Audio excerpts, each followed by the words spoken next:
Morning. So I'm going to say welcome and welcome back for those of you who were with us yesterday, and for our new folks today. It's a pleasure to have you here at the Seek and Treat for Optimal Prevention Knowledge Exchange Kickoff, day number 2. My name is Cheryl Martin, and I'm the Director of Public Health Planning at the Population and Public Health Division, Ministry of Health, and your MC for the second day of Stop Knowledge Exchange, or the Kickoff, as we affectionately call it. And we're here today, another long day, another action-packed day, another sore brain day, but a lot of good information that came out yesterday, and I had an opportunity to read the evaluations from the folks yesterday who completed it, and very pleased, and I know today is going to be exactly the same. Lots of great information in terms of our knowledge exchange. So we're here from 8 until 5. I'm hoping a lot of people can stay right to the end. I know it's a hard thing to ask of people on a Friday just before a weekend, but we're tough. We'll do it. So at this time, I'd like to invite Shane Point up here to open our event.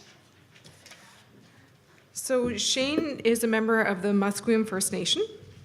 His ancestral name is Titeyan. Shane's been educated in Coast Salish language, culture, and ceremonies, and has practiced these for his entire life. Shane's also learned some of the language and culture and history of his Nuu-chah-nulth bloodline, and a number of has had the opportunity to learn cultures from a number of First Nations people. And I'd like you to join me in welcoming Shane.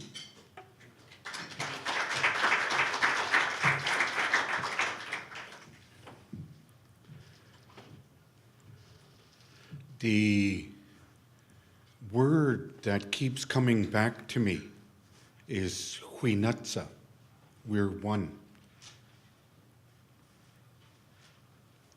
It's my hope and my encouragement to you as well is that all you wonderful people, there's so many of you from so many different groups who are all doing wonderful things for people in our community with HIV and AIDS, that at some point form a larger group.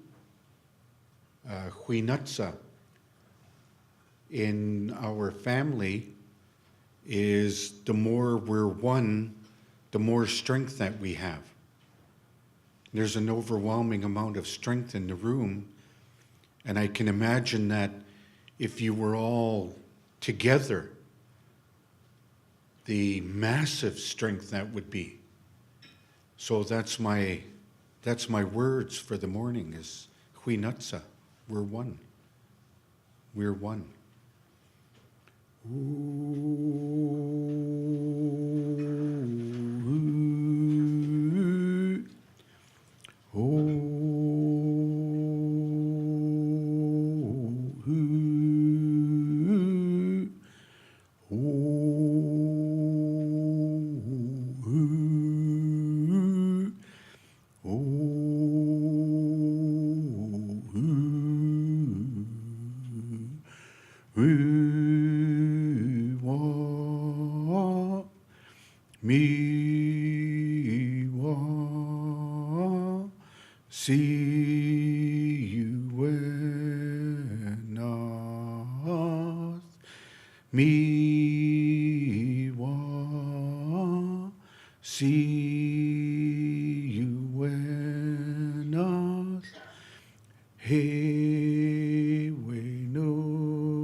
Ichwayal, Siem Nasiaya, Schwanams, Heitsapka Siem, Ait Squalawin, Heitsapka Siem, Schwanams, Ait Squalawin, Saas Squalawin, Tamaminas. Thank you.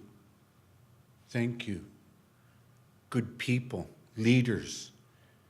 In our language, Shwanam means doctors. You're all doctors to me. Thanking you for the goodness that you have in your heart for others, helping the ones that need it the most. Also welcoming you here to this place, Musqueam, Coast Salish territory, welcoming you here to do the good work that you all do together.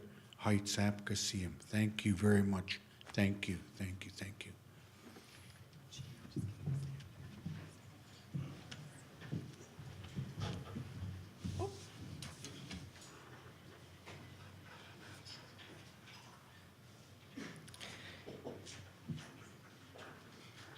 Thank you, Shane. Shane's going to be with us as yesterday throughout the day, and he will be offering a blessing for the food at lunch and closing out our event. And Shane disappeared on me, but I will say thank you, Shane, on behalf of us. Please accept this gift with our thanks. I love presents.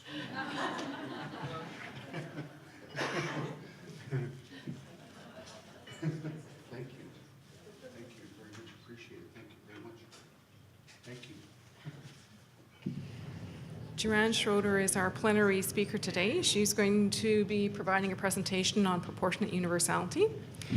Joanne is the Deputy Director of the Human Early Learning Partnership, which is an interdisciplinary research institute focused on helping children and families thrive. Joanne has played a foundational role as a community development manager in the translation of HELP's early childhood development research to communities. Previously, Joanne was a provincial advisor to Children First, a community capacity building initiative in 45 communities in BC, and the National Lead Fellow for the Council of Early Child Development. Please join me in welcoming Joanne.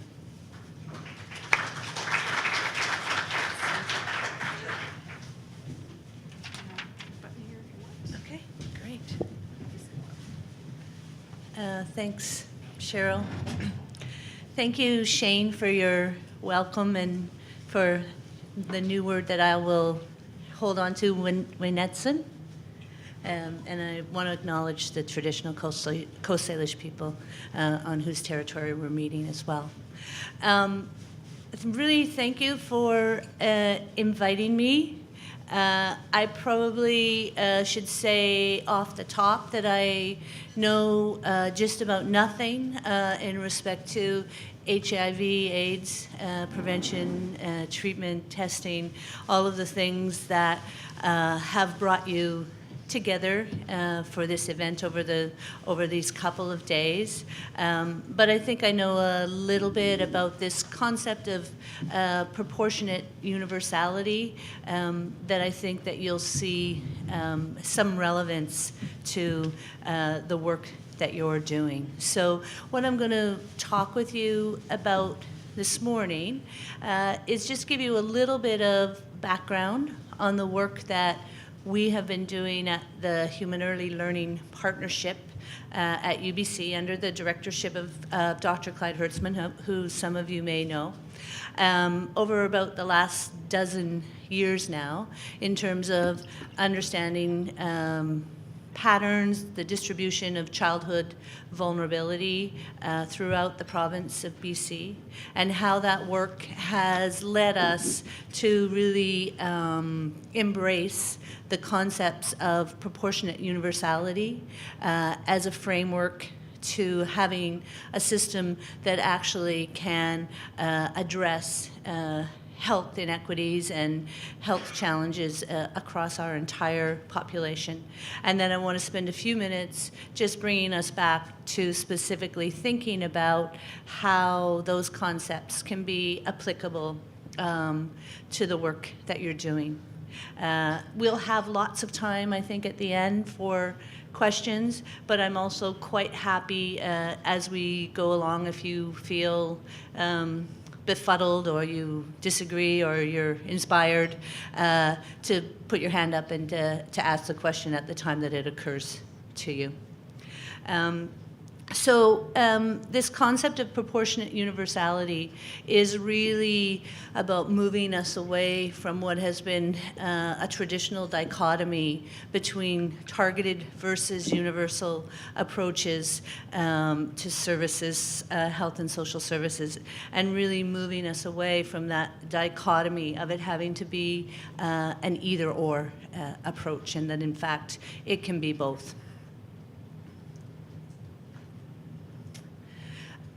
The sort of definition that we use at the Human Early Learning Partnership to guide us around this work actually was developed by a guy by the name of Michael Marmot, Sir Michael Marmot. He's actually been knighted in the UK.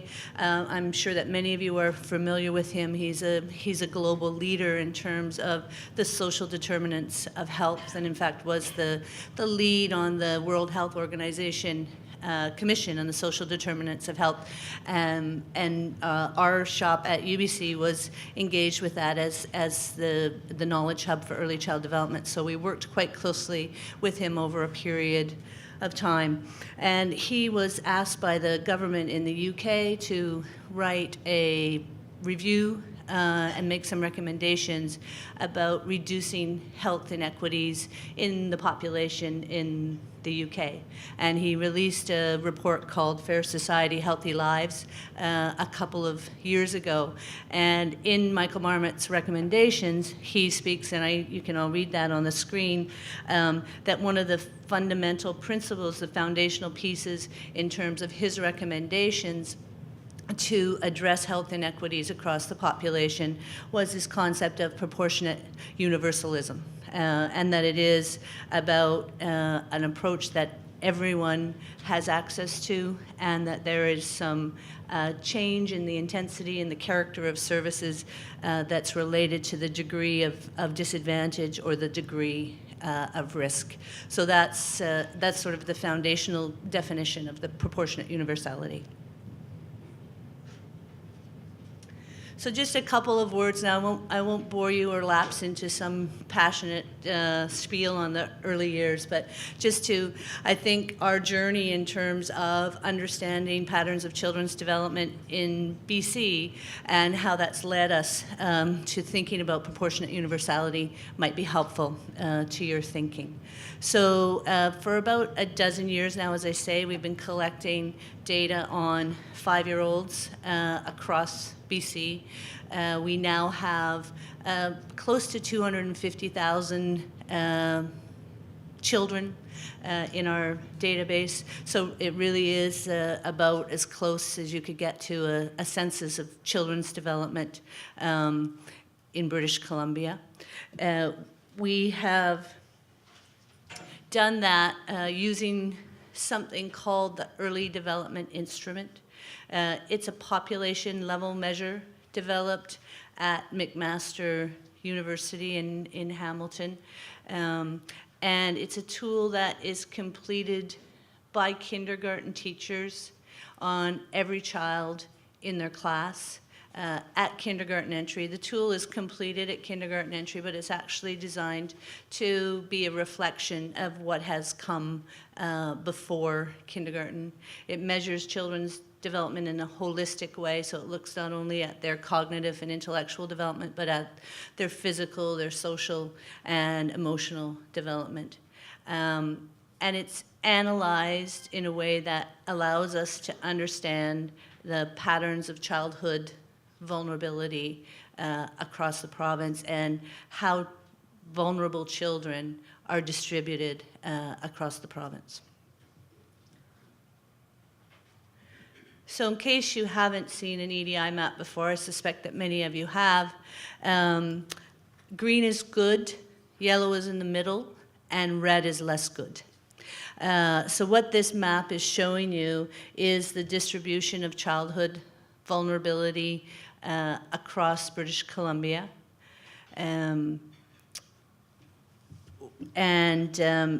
You can see that there's quite a difference in terms of the percentage of kids who are vulnerable in different parts of the province. So it goes from a low of about 12% in some school districts in the province up to a high of around 55–60% of kids who are vulnerable in some aspect of their development at kindergarten entry. So these kinds of maps really inspired us to think about where are the vulnerable children, how are they distributed, and how does that impact on our policy and program development in terms of the goal of this work being to actually reduce childhood vulnerability. You'll see people often ask me about that big gray corner up in the northwest part of the province, which is the Stikine School District. A little factoid that you might be interested in is that the Stikine School District is the largest geographic school district in the province with the smallest population. And we have a minimum of 35 kindergarten children that have to be in a school district before we can report out. And Stikine usually goes between about 28 and 30 kindergarten children in their entire district. So I like this map because it also helps us think about the distribution of population in BC in that big geographic area where there actually are very few people. So that's why it's great. We also wanted to look not only at the distribution of vulnerability at that broader geographic jurisdiction of the school district, but start to drill down a little bit in terms of how the distribution of vulnerability looked at neighborhood levels across the province. And so this is a neighborhood map of the Vancouver School District. If you go back, you might not be able to see, but in the little inset here, can't get my mouse over there, you'll see that the Vancouver School District as a whole is a red school district. So it's a high vulnerability area. So when you look at it at that level, it says something to you in terms of how that informs policy and program development when you look at it province-wide.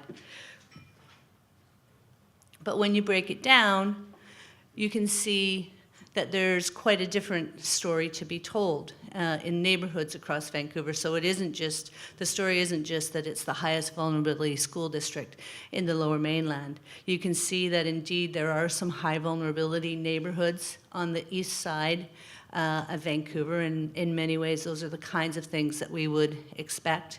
You can see it's a bit more of a checkerboard on the west side of Vancouver, but there's also some things there that over the years, as we started to look at these maps and think about, so what? What does this actually tell us about what we can do differently? High vulnerability in places like Arbutus Ridge, higher vulnerability on this map in places like West Point Grey and Shaughnessy. So not the kinds of things that you would really think about. So hopefully you can see that on the map, that we have some neighborhoods on the west side of Vancouver that actually have considerable levels of vulnerability in their population. So again, after doing this over the years, we started to think about, so what? What can we now do in terms of changing that, with our goal being to reduce childhood vulnerability in BC. So there's one thing we can safely say at this point in time, an incredibly shameful statistic, not the statistic for today, but I can't miss the opportunity to say, spread it from the mountaintops, that we should be shamed about this statistic. Nearly 30% or a third of our kids going into kindergarten are behind in at least some aspect of their development. The most interesting thing about this statistic, though, in respect to the concepts of proportionate universality, is that most of them are not poor. Most of them are not living in socioeconomically disadvantaged area, but they're spread across the much more populous middle class. So in terms of a strategy to reduce vulnerability, we have to think about that fact. So just a reminder that yes, if children are living in socioeconomically disadvantaged communities, the kind of communities that for many, many years we have focused our efforts on, targeted our services there. Children living in those communities are more likely to be at risk for developmental delay, more likely to face challenges in their school years. But when we actually do the math, most vulnerable children are in the middle class. So that is where we got to when we started to then think about how can we apply those concepts of proportionate universalism to deal with what we see as the distribution of vulnerability for children in BC.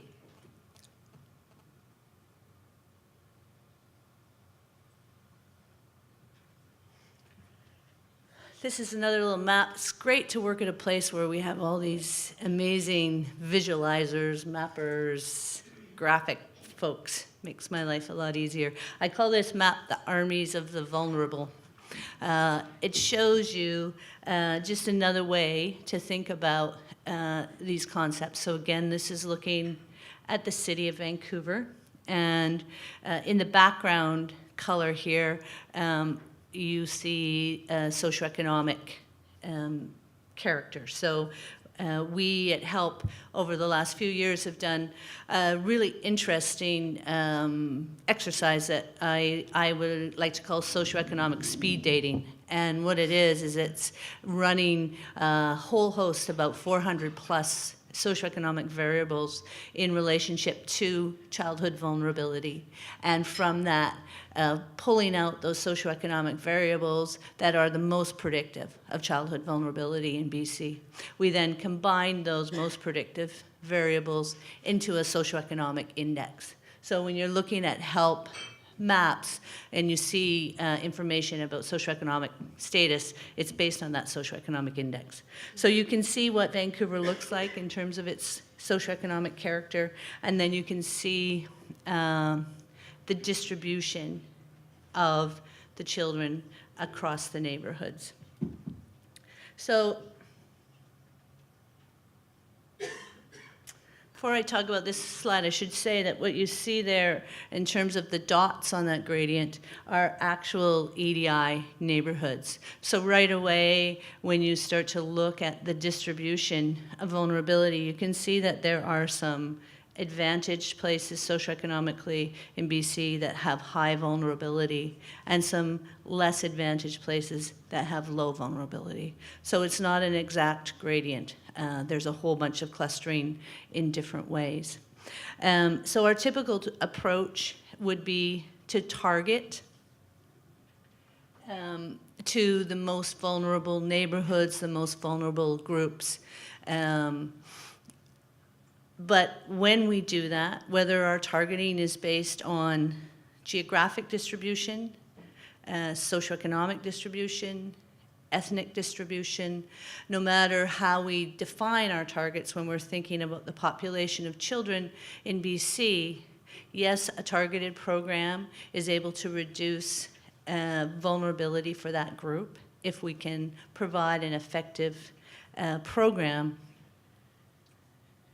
But you're going to be missing the majority of children who are vulnerable, and they'll receive no benefit from that. And we've actually seen that in a very interesting way in BC, because there have been some traditionally quite high-risk neighborhoods, and local people, policymakers, have really put some energy into trying to impact that. And when we look at where we can see good news stories in BC in terms of trends to the positive and reductions in vulnerability, we're most likely to see that in those highest vulnerability neighborhoods.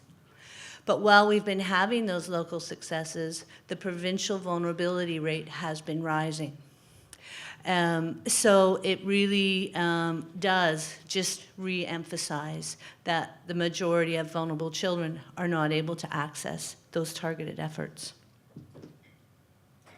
Show you that one more time in terms of the distribution of vulnerability. Those 4 neighborhoods in Vancouver are the most socioeconomically disadvantaged.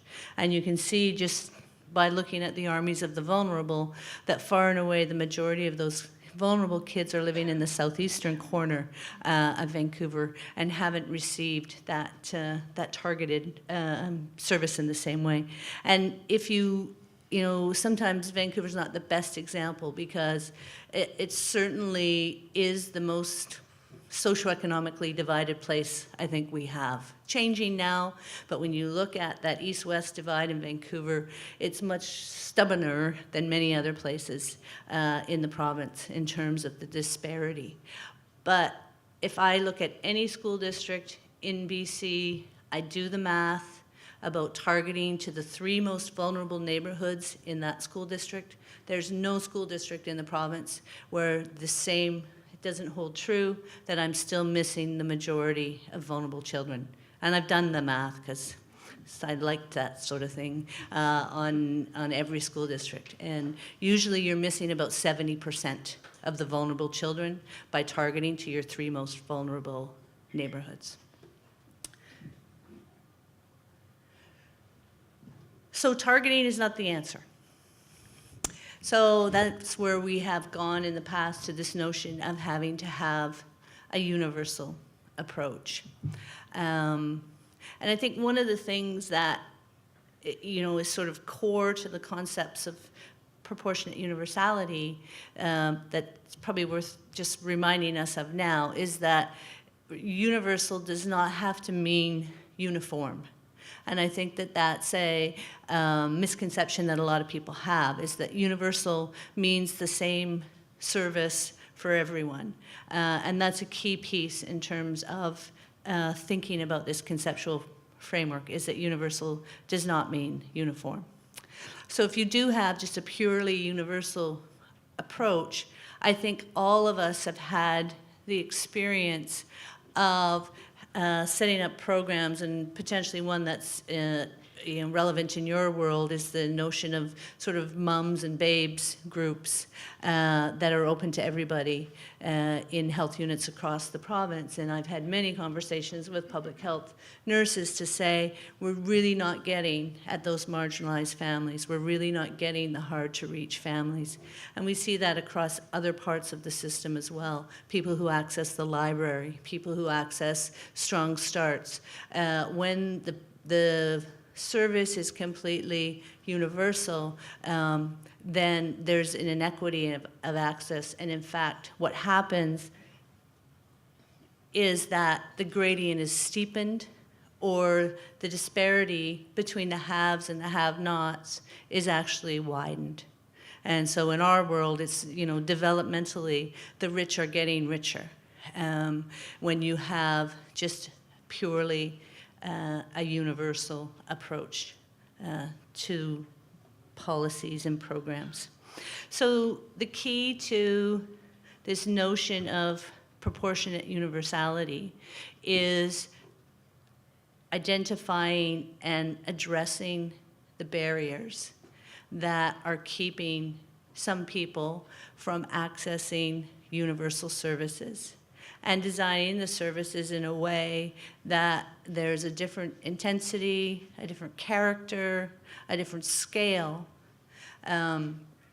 to those services for those people who are multi-barriered. And it really, often people would say to me at this point that, well, you're still talking about targeted and universal, because you're talking about developing services that have a different look for certain high-risk groups or certain multi-barriered group. And the difference is that you're really nesting those services that are designed in a way to meet multi-barriered families and individuals into the broader universal system. So it really isn't an either or. It's nested as one big system that people can move back and forth between. So that is the sort of overarching gold standard that Michael Marmot talked about in Fair Society, Healthy Lives, that we work with communities and policymakers in BC around child development questions, is to have this system where programs, services, and policy are universally available to all, but they have that scale, intensity, and character that are proportionate to people's disadvantage or risk. So I hope as I'm talking along that you're starting to see some parallels to the work that you're doing. Then we flatten the gradient. And if you're a population health epidemiologist and you can go to your grave with a flat gradient, your work is done.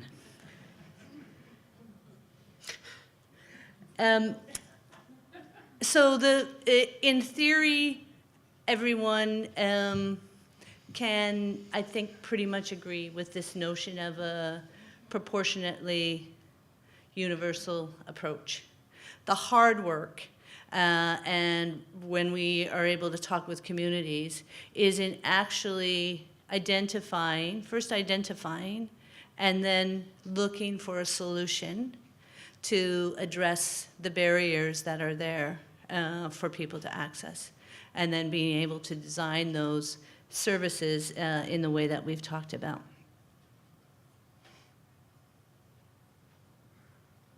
So you can see, this is just another little graphic that I like, so I had to put it in my presentation, how we think about those barriers accessing in different parts of the population. A few years ago, quite a few years ago now actually, 2005 I guess, Clyde and I and a couple of others from at HELP were doing a little bit of a road show around the province talking about our early development instrument results. And we decided that we would try to really focus in with people about the kinds of barriers that were impacting on them being able to develop a system that had this proportionate universality approach. And so we did up this little list, and I think there may be, there may be quite a few parallels to the work that you are doing. I'm sure there are lots of other ones that you would think of in your context, and hopefully we'll have a little bit of time to have that dialogue, but I thought it might be worth just spending a few minutes in terms of thinking about these barriers. Originally we had one long list. We've now divided that up into two groups, as you can see, the top ones being the infrastructure barriers and the bottom ones being what we're calling relational or value-based barriers, and how we can think about identifying and addressing barriers in each of those groupings. So pretty straightforward on the infrastructure front. If a program or service is not there, obviously that's a barrier to accessing it. In many child-serving programs, cost can be a barrier for families. That may not apply in the same kind of way in your world. Transportation is obviously a barrier in many places, differently in the urban centers than in the rural areas. So thinking about whether services are at the top of a hill in a snowy place is always something that occurs to people. Time offered, more and more trying to find ways to offer services that are outside of the regular working day. Language spoken, obviously, in places like the Lower Mainland, and to a lesser extent Victoria and some of the other places in BC, having to have services that are offered in a language that people can understand. Fragmentation, I think we've done absolutely brilliant job of making services for people in British Columbia as fragmented as they possibly could be, so that you have to go to 10 places to have 10 different challenges addressed. And if you have 3 children, that goes up exponentially. So really thinking about how we're developing services in a holistic way so that people can access a lot of things. And then simply lack of information is a huge barrier to people. And it's one that I find quite fascinating, because I don't think that there's a community anywhere in BC where there haven't been some local folks that have put together service directories, red books, ways of listing services. Now, more and more, they've got websites or Facebook pages or lots of ways to get information out. And still, one of the biggest barriers that families will identify and individuals will identify is, I didn't know about your service. And it's one of those things, and we've probably all experienced it, is you don't actually pay attention to things unless there's some relevance to your context. So I'm sure you've all had that. You know, somehow you're paying attention to a particular issue or a particular question, and then all of a sudden it seems to be in every newspaper and every magazine. It's probably always been there. It's just that you hadn't noticed it before. So the whole thing around lack of information is trying to match up that information with people's readiness, which is challenging. In our world, we think about an example where we would have an information giver, likely a mother, in every parking lot in every elementary school in BC, so that as people are leaving school, having a chance to hang around and chat, those kinds of things, that we actually would get. We would actually get more information passed on.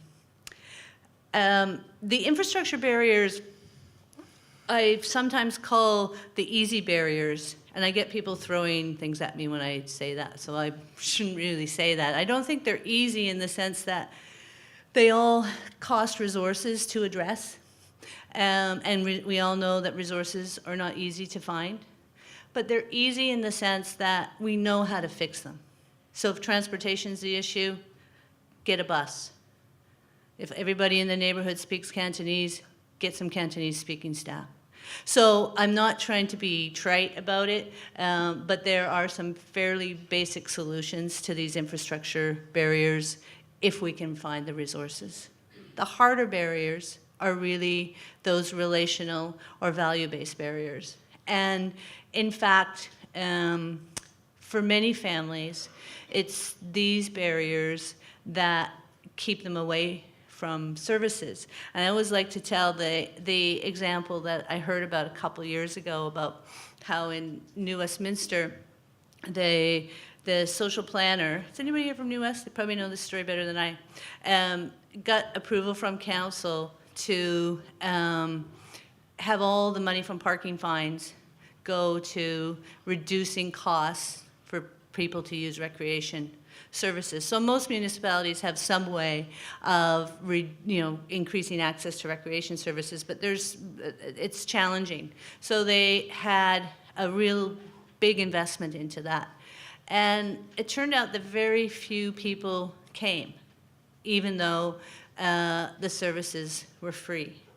And some of the folks in New West did a little bit of research about that, and what they heard from families was it didn't have to do with the money. It had to do with the fact that they'd never been in a change room, a public change room, with other people. It had to do with the fact that the woman at the desk was a white middle-class, middle-aged woman, and they were a young Somalian mom. So it had to do with those kinds of value barriers, and those are the harder things to get at. And when we're designing programs and policy, I really think it takes a conversation with the people who are going to access the services. I think that kind of leads to that number one barrier in the relational area, which is conflicting expectations, and that we as helping people often think that we know what's good for people. And what we think is good for people is quite different than what they expect.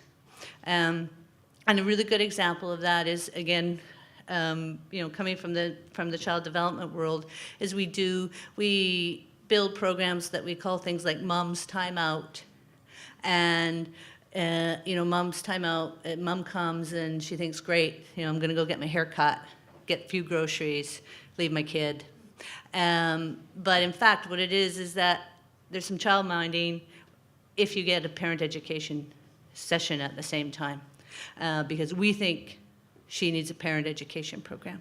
It's kind of a harsh example, but I think we can all reflect on in our own practice where sometimes we do things without actually checking with the people who are going to be accessing the services, whether that meets with their needs and with their expectations.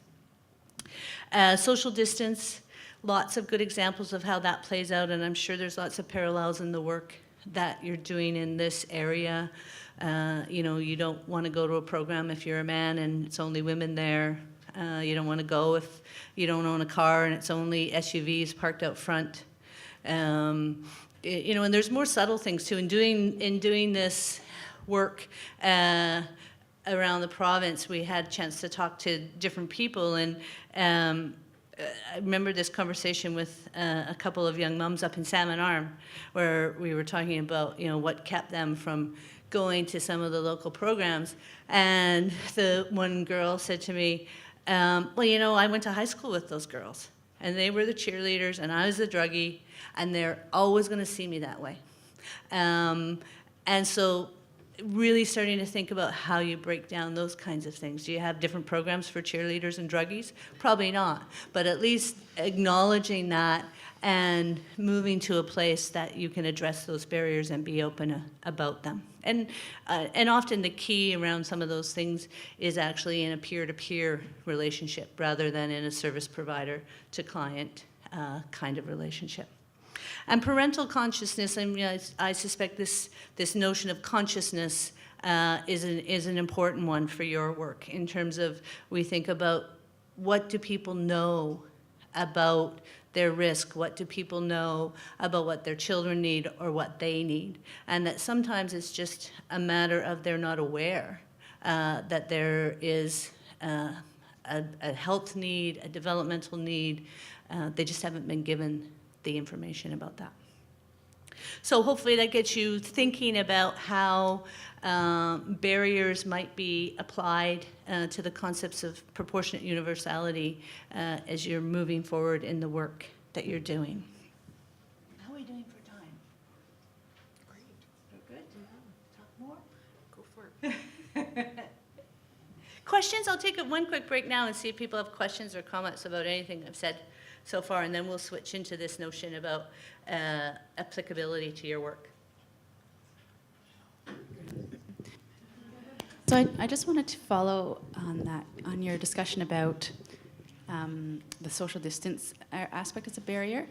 And I guess one of my questions is whether there's value in a program, and I guess speak from your experience with early childhood programs, but of deliberately trying to make that social distance mixed. And I understand the need to have a level of comfort so that everyone feels welcome, but just by the fact that you are reflecting in that, little program more of a diverse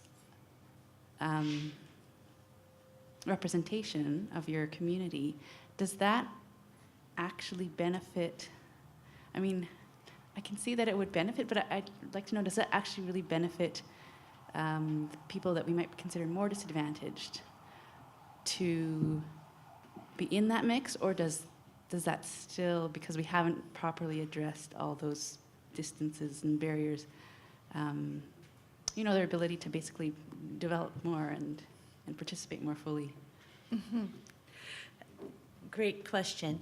I'm just drawing on some of the early childhood research to begin with. There is good evidence to say that children that come from more risk, more disadvantage, benefit more if they're in a diverse group in terms of their experience in child serving programs. And I don't know specifically of research in respect to some adult populations, but to me I would see that it would be very transferable, because I think we all can benefit from a diversity of experience and a diversity of understanding.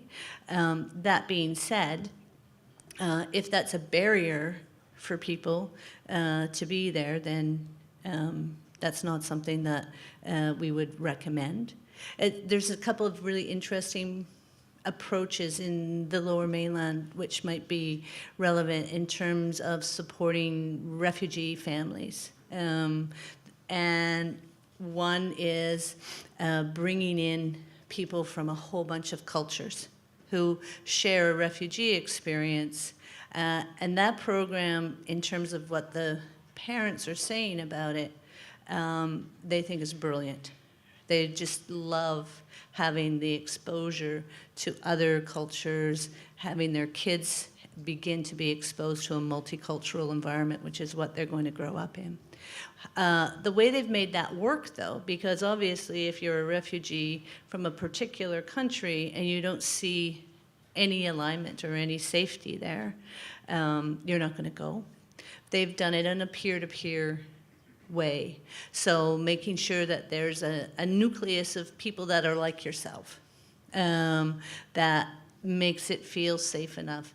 You know, to me, we all like to have friends. We all like to go somewhere where we don't feel like we're by ourselves. At least I like that.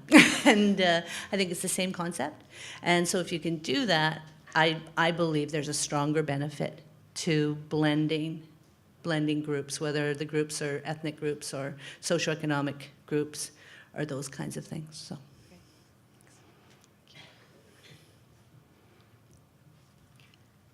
Other questions? Don't be shy.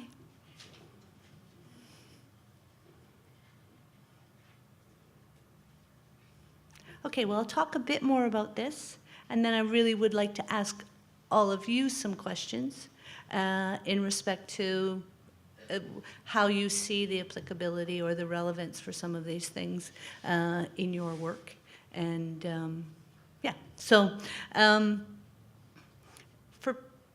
I believe that people who work in public health are the people who will get proportionate universality. So that's all of you. You're really the core group of professionals that the population is really your client. And the notion of shifting the distribution of health challenges across the entire population is something that you're very familiar with. So I think in all aspects of public health, you're going to see the relevance of this.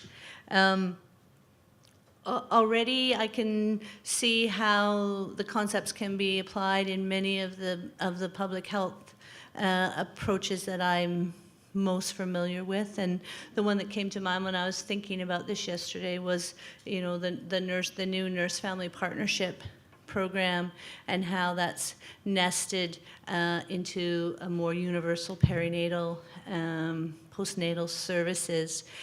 And I've listened actually to a lot of debates in the last year or so about the nurse-family partnership and whether or not it's too targeted, whether or not it's, you know, too exclusive. But I actually see the power of having that. I see it as a proportionately targeted program. It is relevant, appropriate to the level of disadvantage, but we have to see it as nested within those broader universal services, and that people can move in and out from it and access the parts of it that they need to. Again, just re-emphasizing about that universal does not mean uniform, and this notion of trying to get at what are the barriers in the work that you're doing. So those are the key crossover points, I think. I wish I could come up with a new word for proportionate universality. I've tried to go with the abbreviation, which is just PU, and it hasn't really gone over very well. But proportionate universality sounds like it's a complicated thing, and so often when you talk about it, often when you think about it, people's eyes just glaze over. So that's why a new word would be great, because I hope that what you're thinking after listening about it is that it's really just common sense. It's really just stuff that you've already done. And this whole notion that we have to have a targeted versus universal debate, which we've had ad nauseum over time, is really driven by resources rather than by common sense and community need. And so I hope that as we continue to talk about these ideas across a whole range of services, that we'll really free ourselves from that dichotomy, because it's a false dichotomy and it's not providing us with the change that we all seek across a whole bunch of different health outcomes. So I'm going to put up, and before we start our dialogue, our website. If you go to the website, we have a research brief, of which I have a few hard copies that I brought with me and gave to Cheryl. So but it's also on our website, so you can download it. There's two briefs that you might be interested in. One is proportionate universality and the overarching concepts, and then the other is a separate brief on addressing barriers and working with communities in terms of addressing barriers. So I'll stop talking and I'll let you lead some dialogue. Thank you. Thanks, Joanne. It was really interesting, and I think before we open the floor for questions, we have about half an hour for questions. I wonder if you could expand on the notion of universality doesn't mean universal.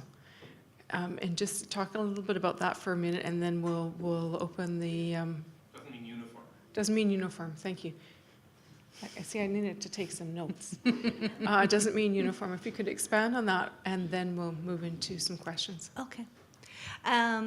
So it just means that you have a service that's available to all, but it looks quite different potentially from one place to the next. So one that occurs to me is many of you might be familiar with the Ministry of Education has invested a whole bunch of money in something called Strong Start. And Strong Start is a school-based early childhood program for parents and young children together. When they did the initial provincial evaluation of Strong Start, what emerged is what we would expect to emerge in terms of they weren't reaching what they called hard to reach families.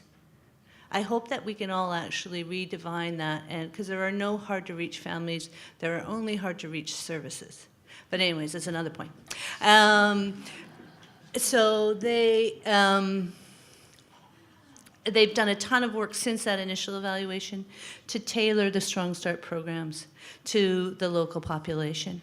And so in some places, they will be having a Strong Start program that operates later in the day, outside of the school setting. So one of the things that did emerge in the evaluation is that for some people, schools are actually not friendly places to come. And so actually moving programs out of the school into a local community center or band hall or somewhere different. And so everywhere in BC now has a Strong Start program. But if you were to go into those, there's a very, very different approaches. They're not uniform from one place to the other. So that's probably the best example of that. Right. So, Thank you. So why don't we open it up to questions? I'm sure there's quite a few out there. And come on up to the mic. Well, I have one.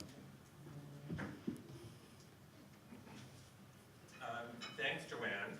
I was really struck when you were mentioning your list of things that are perhaps a little bit easier to address than that last three, with something Julio Montaner said yesterday about how sort of by accident we've ended up with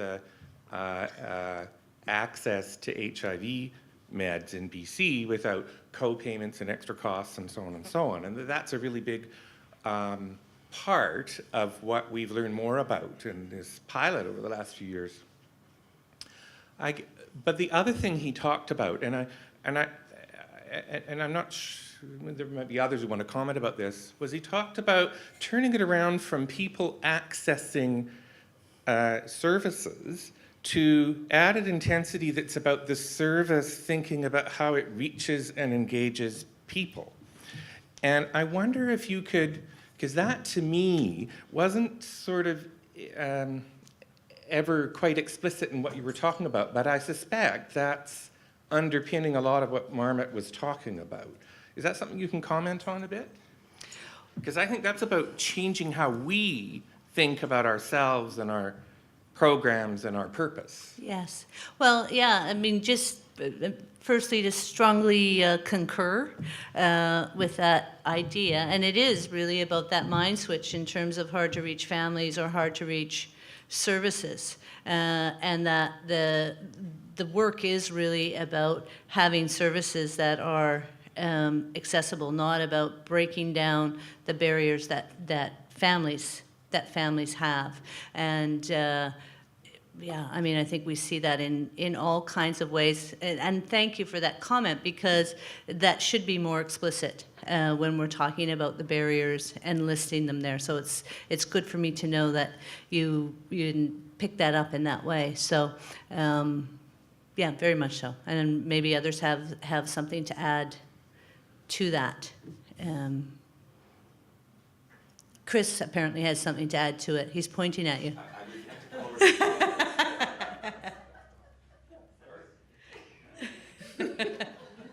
Come on up, Chris. That's good teamwork, you guys. So it's not so much as a question as much as a comment, and something that I think I'm over time working my way through in terms of how this concept is applied to a whole range of issues and settings and service sectors in public health and beyond. And this concept's been immensely useful for me in terms of what we've been doing in the STOP project over the last few years, because I think I unwittingly understood, whether it be an approach to HIV testing or approach to treatment, in this kind of false dichotomy, and that and it's a dialogue that continues to go on. And while I think some of the table conversation over there was like, but isn't this common sense? But doesn't everybody who's been working in public health know this deeply and fundamentally and had to like write 16 essays on it to get any letters behind their name? But then, we all know how to jump through hoops, but then it's a lot tougher to figure out how to apply some of these concepts to practice in the settings that we work in. But we often unwittingly fall into this dichotomy. And I've been on panels whereby talking about realization that greater access to testing through routine offer in a whole variety of settings somehow negates a targeted approach to populations who are most at risk for HIV or most are highest prevalence. And struggling to try and say that it's not an either or, it's a both and this continuum.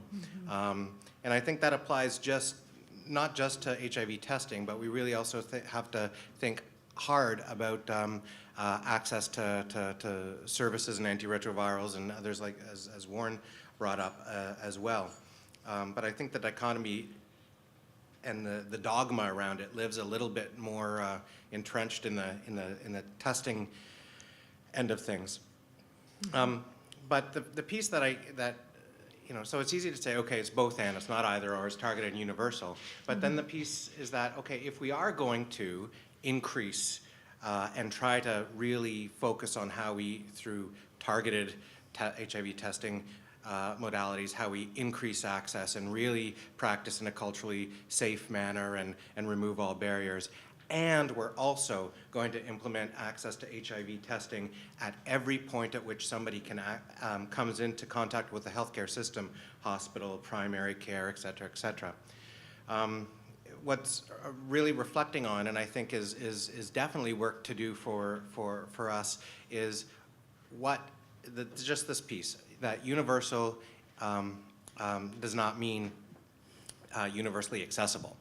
That you can offer an HIV test to everyone upon admission, but how do you do that in a way that actually is that makes that offer meaningful and safe and understood and a supportive healthcare interaction and not one of just being processed through a system, and that's you know, there's a lot of work in that regard as well. So that's just kind of a Great. comment more Thank than a you. question, but Just a a couple of comments that occurred to me from what you said, Chris, is I really do wonder about the power of language and how we've hung on to these concepts of targeted and universal, and not that it would do all we needed in terms of breaking us out of that dichotomy in the way we operationalize things, but I am a big believer that we should give up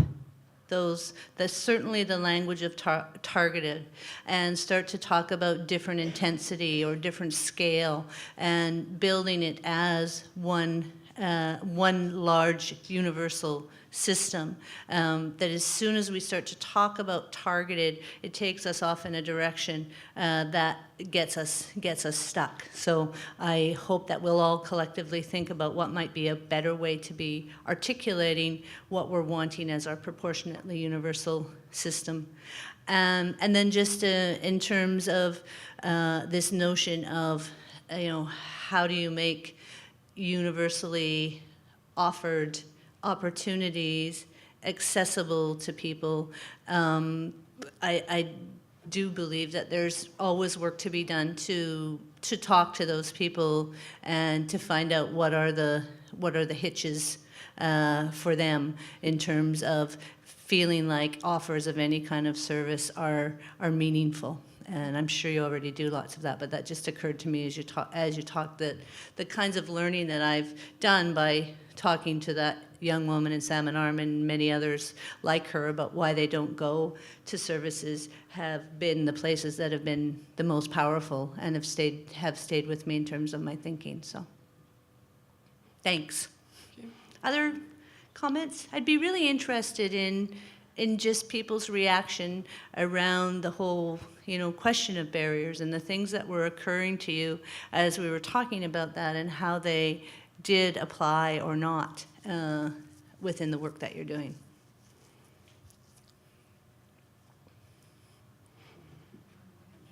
Come on, be brave. It's the whole microphone thing. I know, when she said the microphone, I'm like, everyone oh, hesitating. We'd all leap up from the table. Because, I thought it was a great presentation, and I found the whole concept completely new and quite challenging in terms of how we have been kind of raised in our healthcare system to think about who the targeted population is, who you need to go after, and oh dear, you can't go after that great big majority. So that was great to have all those thoughts tumbled around. And what struck me is when I looked at the barriers, and you talked about the infrastructure barriers, and then the other kind of personal connection barriers, I thought to myself, what was interesting was fragmentation was in the top one and not in the bottom one.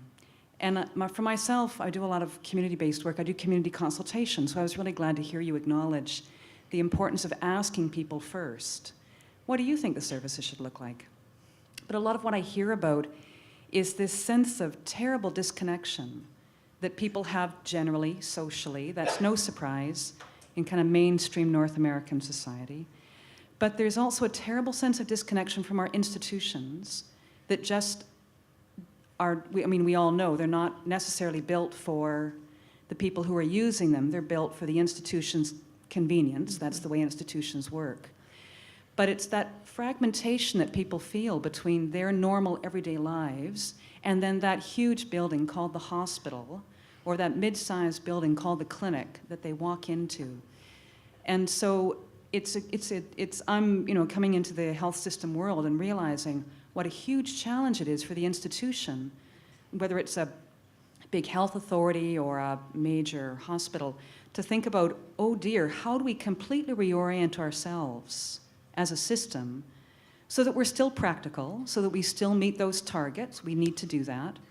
But we're really meeting the needs of communities that we actually do live in. Or do we live in our communities as well? So there's a whole bunch of levels of fragmentation. These are all, like you asked me to be brave and come up and just sort of say some thoughts.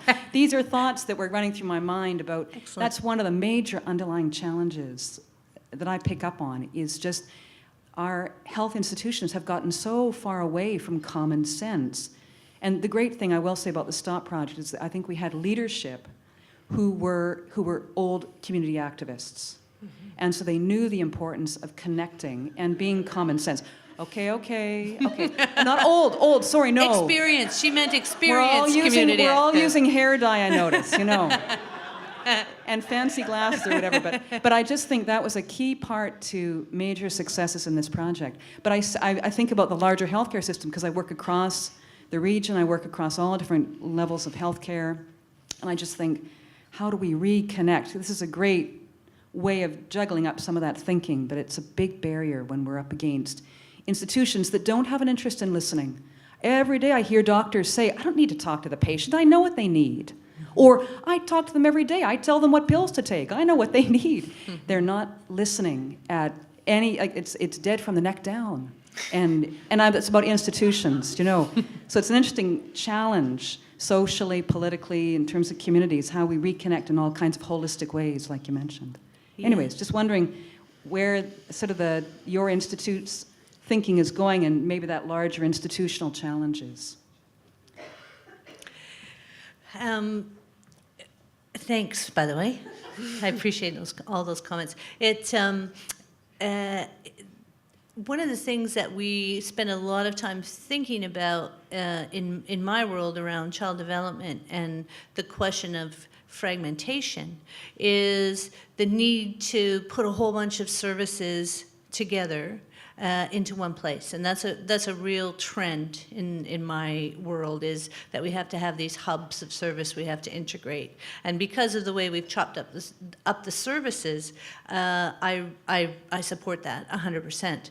But if you take a place like where I live, which is in the Comox Valley, and you put all of the early child development services into one place, you've actually got the biggest institution, even bigger than our hospital, in the Comox Valley, and people aren't going to want to go there. So I certainly, don't have any, great wisdom around the kinds of challenges that you're articulating, because they're obviously huge. But it's finding that balance between institutional infrastructure that actually supports effective and efficient delivery of services and connection to people. And my very naive outsider observation about the healthcare system is that we've kind of gone too far along the road of institutional efficient, effective delivery of things, and lost that kind of community connection that you're talking about. I mean, there aren't very many health authorities that I know of in BC that I don't often hear, well, we've cut our community development position, or we have one community developer for the region, and those kinds of things. They're not prioritized in very many systems at all for people to be making those community connections. And as a research institute, I think we have to do a better job of communicating that actually makes a difference. That's not fluff. That actually does contribute to better outcomes. So,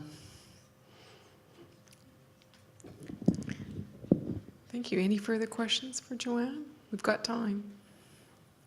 Kathy. oh, hi, Kathy. I didn't see you there behind that barrier. That's an infrastructure barrier. Go ahead. Hi, Joanne. I just want to start by saying I can't count the times I've heard presentations from you, and I learned something each time, so thank you for that. Thanks. This is not really a question, but more a comment, and maybe others in the audience will have some responses. But one thing that strikes me is, if we're spending our resources targeting the 30 or the 10% or however many, and we should be looking more at the 70%, it just makes me think about how are we going to be able to do that with the resources we have. And thinking about community, it seems to me that we're alienated from community in more ways than one. And I was reflecting on a story that one of the hereditary chiefs was sharing about their small community where they were caring for a person in their community with later stage AIDS, and that community was at the size that it took up all of their healthcare resources to care for that one person. So if we're looking at the other 70% and we want to target, not maybe target's the wrong word, I think we need to find ways of involving community. And the system and people in the community are so disengaged that community, it seems to me, sometimes doesn't feel responsibility to participate sometimes, and also then is not experiencing the joy in helping their members, So, and some of the thoughts I was thinking about yesterday when learning about some of the work that peers do and the involvement of peers in work in relation to HIV. Somehow I'm not articulating it very well, but this is all connected. Thanks, Kathy. Yeah, I mean, just to say that, I agree that actually realizing a system that is proportionately universal takes some major shifts in the way that we think about all of our service systems.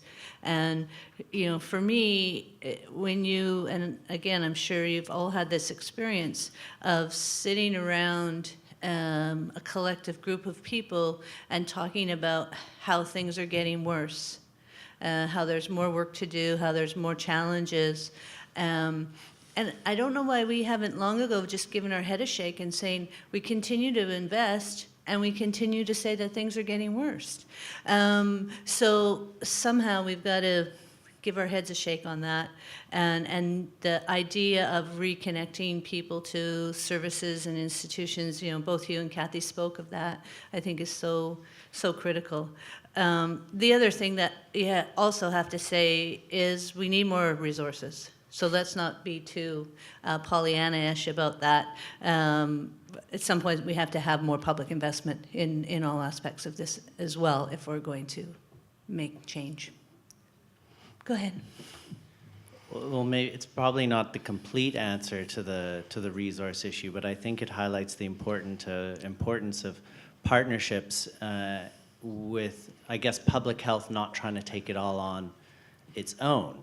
And if we're looking at the wanting to set up a universal, a proportionately universal HIV testing situation in the province, I think looking at the partnerships that have happened with acute care institutions, where you're not having to reinvent or start whole new programs from scratch, but you can build off existing infrastructure into shifting policies, creating new programs within those existing infrastructure. So the costs become considerably lower than trying to start a whole new thing completely from scratch. So I think that really highlights the importance of not trying to take it all on yourself, have those allies throughout the health system as you're kind of is Chris would say, doing the future state planning, which ever since he said that at a leadership committee, I can't get out of my head. I just love that. Oh, that's great. The word, and I think everyone here is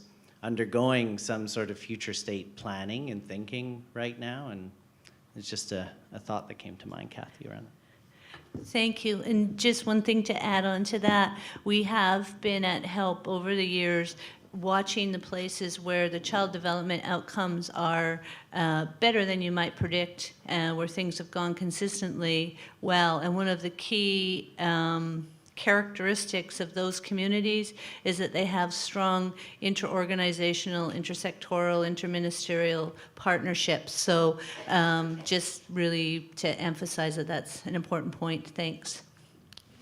Diana? Hi, thanks. Just a comment. Last night I was at First Call's 20th me too. anniversary. Yes, and I heard Cindy Blackstock. I've heard her before, but it's always great to hear her Yeah. again. She's very inspirational. And one of the things is about the First Nations inequality of funding for our children, and the list goes on and on and on. I can't help think but about that, and also a visual that I saw where there's a fence post, and then there's all these different people, and someone's standing and looking over the fence, and then there's other people that have different levels of blocks that they have to stand on in order to see over the fence. And I think about that visual and think to myself how very good that is to show what kinds of support we need to give to other people in order to help them to see over the fence. And one of the things that she said last night that sticks in my mind is about equality. Equality is the floor and not the ceiling. And so she's going to a human rights tribunal on the 25th of February, and is asking people to send Valentine's have a heart to the Prime Minister. So I think that's really important about equality and getting people's awareness raised around that issue. Thank you. Thank you.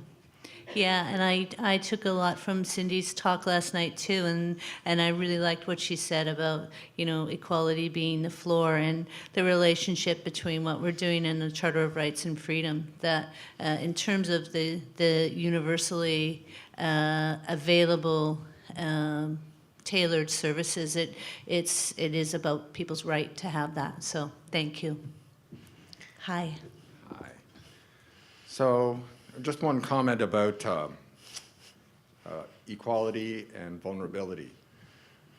So MSM population, possibly 2%, 3% of the population of British Columbia, close to 50% HIV cases.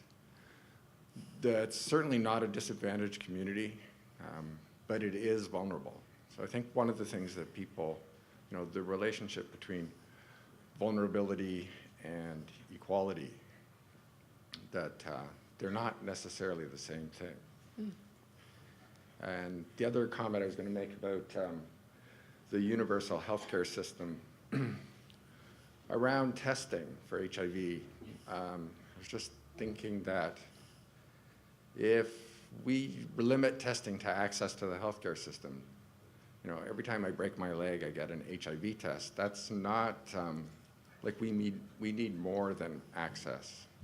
So that, the idea of reaching out to vulnerable populations and providing services that are timely and easily accessed, low barrier, I think is the, what we have to be thinking of. Yeah. Yeah, I agree. And, it sounds like you're knowledgeable about the population, and that is the key to designing the approach, is having that level of knowledge about the population. Yes, and money. Oh, yeah. Yeah, we can never say money too many times. Thank you, Joanne, for a very, very inspiring and thought-provoking plenary. Thanks a lot. I really appreciate being invited.